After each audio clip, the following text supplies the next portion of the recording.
आज की वीडियो में हम सब्जेक्ट वर्ब एग्रीमेंट का दूसरा रूल डिस्कस करेंगे।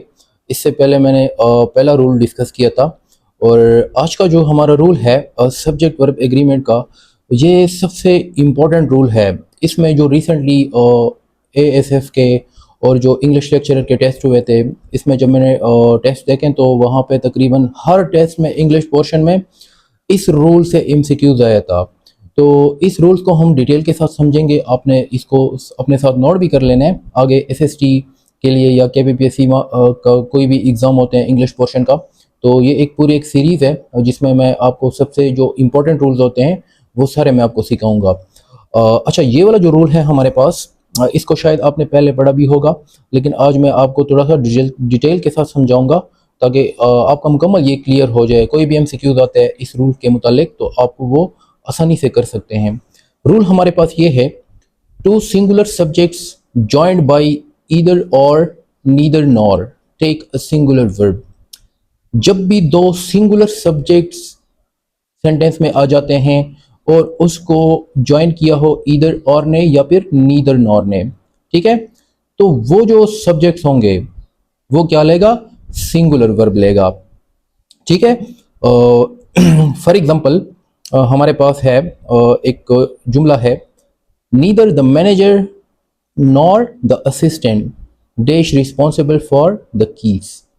तो यहाँ पे एक आपके पास द मैनेजर है, सब्जेक्ट है जो कि सिंगुलर सब्जेक्ट है, ठीक है।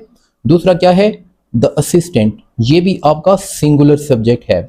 दोनों को ज्वाइन किया है नीदर नॉर ने, ठीक है। अब इसके साथ आप क्या लगाएंगे, सिंगुलर वर्ब लगाएंगे, ठीक है, क्योंकि ये दोनों सिंगुलर सब्जेक्ट है। क्लियरली मैंने आपको रूल में डिफाइन करके दे दिया कि जब भी दो सिंगुलर नाउन नीदर नॉर या फिर ईदर और से ज्वाइंड हो तो उसके साथ आप क्या लगाए, सिंगुलर वर्ब लगाएं। अब देखें यहाँ पे अब मैंने दो ऑप्शंस दिए हैं। एक ऑप्शन में मैंने दिया है वॉज इज जो कि सिंगुलर है, दूसरे में मैंने दिया है वर और जो कि प्लुरल है। तो इस सेंटेंस का अगर सही सेंटेंस बनेगा वो क्या बनेगा, neither the manager nor the assistant is responsible for the keys या फिर was responsible for the keys. Past में अगर आ रहा है तो वॉज लगा दें, प्रेजेंट में आ रहा है तो इज लगेगा, ठीक है। तो वॉज भी आ सकता है, इज भी आ सकता है, दोनों सिंगुलर है, ठीक है। ओके, लेकिन इसमें मसला कहाँ पे आ जाता है, मसला वहां पे आ जाता है कि जब दोनों सब्जेक्ट सिंगुलर ना हो तो फिर आप क्या करेंगे, यानी एक सब्जेक्ट प्लुरल हो दूसरा सब्जेक्ट सिंगुलर हो तो फिर तब आप क्या करेंगे। अब देखें जरा, but if one subject is singular and the other is plural the verb agrees with the nearest subject. हमेशा याद रखें कि जब भी दो नाउन्स या दो प्रोनाउंस हो, सिंपली आप दो सब्जेक्ट्स तो ले लें, दो सब्जेक्ट्स इधर और से ज्वाइंट हो या फिर नीदर नॉर से ज्वाइंट हो और उनमें से दोनों सब्जेक्ट सिंगुलर हो तो फिर उसके साथ तो आप सिंगुलर वर्ब लगाएंगे। लेकिन अगर दोनों सब्जेक्ट सिंगुलर ना हो, एक सब्जेक्ट प्लुरल हो और एक सब्जेक्ट क्या हो, सिंगुलर हो, फिर तब आप क्या करेंगे, जो वर्ब है वो लगाएंगे, जो वर्ब के करीब वाला सब्जेक्ट होगा उसके मुताबिक लगाएंगे। अगर वर्ब के करीब वाला सब्जेक्ट प्लुरल है तो आप प्लुरल वर्ब लगा दें, अगर वर्ब के करीब वाला सब्जेक्ट सिंगुलर है तो फिर आप सिंगुलर वर्ब लगा दें। For example, neither the manager nor the assistants dash responsible for the keys, वही ऑप्शन है, सिंगुलर वाला ऑप्शन भी है, प्लुरल वाला ऑप्शन भी है। अब आपने क्या करना है, देखें, द मैनेजर आपका एक सब्जेक्ट हो गया, द असिस्टेंट्स आपका दूसरा सब्जेक्ट हो गया। अब इसमें देखें, एक सब्जेक्ट आपका सिंगुलर है, दूसरा सब्जेक्ट आपका क्या है, प्लुरल है। अब आपने क्या करना है, जो नियरेस्ट सब्जेक्ट है ना उसके मुताबिक आपने वर्ब को लगाना है। अब वर्ब के करीब वाला सब्जेक्ट कौन सा है, यहाँ पे वर्ब लगेगा।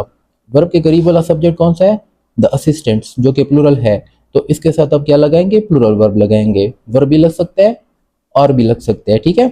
तो neither the manager nor the assistants were responsible for the keys या फिर और रिस्पॉन्सिबल फॉर द कीज।